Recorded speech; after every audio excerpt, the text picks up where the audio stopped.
தஞ்சாவூர் உள்ளிட்ட டெல்டா மாவட்டங்களில் சம்பா தாளடி அறுவடை பணி என்பது தீவிரமாக நடைபெற்று வருகிறது.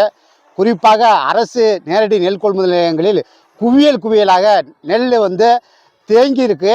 அதை உடனடியாக கொள்முதல் செய்ய நடவடிக்கை எடுக்க வேண்டும் தமிழக அரசு. குறிப்பாக தஞ்சாவூர் மாவட்டம் பாபநாசம் தாலுக்காவில் ரெங்கநாதபுரம் அந்த நெல் கொள்முதல் நிலையத்தில் குவியல் குவியலாக நெல் தேங்கியிருக்கு. உடனடியாக இந்த நெல்லை போர்க்கால அடிப்படையில் கொள்முதல் செய்வதற்கான நடவடிக்கையை தமிழக அரசும் தஞ்சை மாவட்ட நிர்வாகம் மேற்கொள்ள வேண்டும்.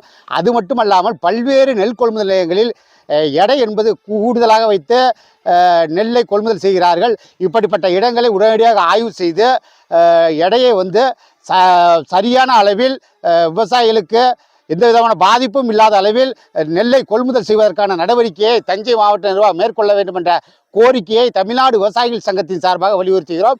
உடனடியாக இந்த கோரிக்கையை நிறைவேற்ற வேண்டும். அப்படி நிறைவேற்றவில்லை என்றால் தமிழ்நாடு விவசாயிகள் சங்கத்தின் சார்பாக தஞ்சை நுகர்பொருள் வாணிப கழகம் அலுவலகத்தில் போராட்டம் நடைபெறும் என்பதை தெரிவித்துக் கொள்கிறேன்.